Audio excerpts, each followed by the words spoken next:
नमस्कार दोस्तों, आज मैं फिर उपस्थित हूँ विज्ञान भैरव की एक और ध्यान की प्राचीनतम विधि लेकर।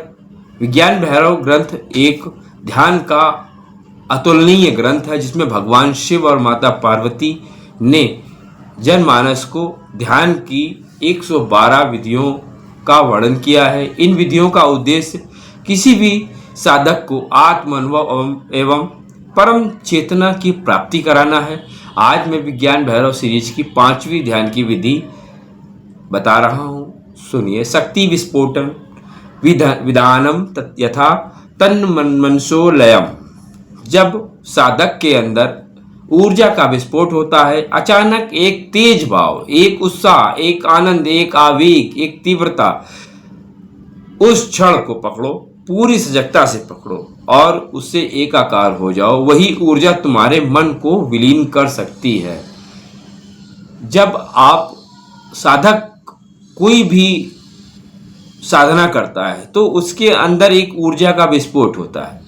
जब ऊर्जा का विस्फोट होता है तब उस ऊर्जा के विस्फोट के चरम वाले भाग पर अपने ध्यान को एकाग्र करना है, उसी क्षण को पकड़ना है। वही क्षण तुम्हारे मन को उस ऊर्जा में विलीन करने की क्षमता रखता है। जैसे ध्यान के समय आपको तीव्र भावनात्मक हंसी आए या रोना आए या उत्तेजना आए, डर आए, आनंद आए, तो उसे दबाना नहीं चाहिए, क्योंकि वो ऊर्जा का प्रचंडतम रूप है। ऊर्जा विस्फोट से ही कहते हैं, उसको रुकना नहीं चाहिए। और अगर आप उसे सहयोग देंगे तो उस क्षण की गवाही को दृष्टि से देखें। उसके साथ आप लिप्त नहीं हो उस आवेग के साथ में, बल्कि उसकी गवाही के रूप में साइड में खड़े होकर आप उसको देखें।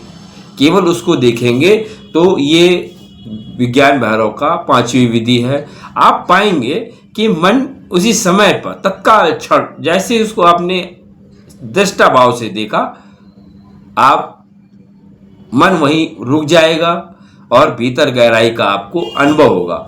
उस आवेग लक्षण के पूरी सजगता के साथ गुजर जाने के बाद अंतर में एक मौन प्रकट होगा।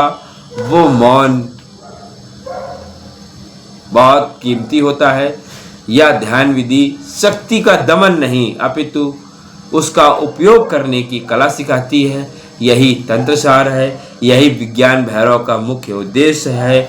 बाबा भोलेनाथ और माता का संवाद है और ये ग्रंथ अद्भुत ग्रंथ है। ध्यान की 112 विधियां एकदम अद्भुत हैं।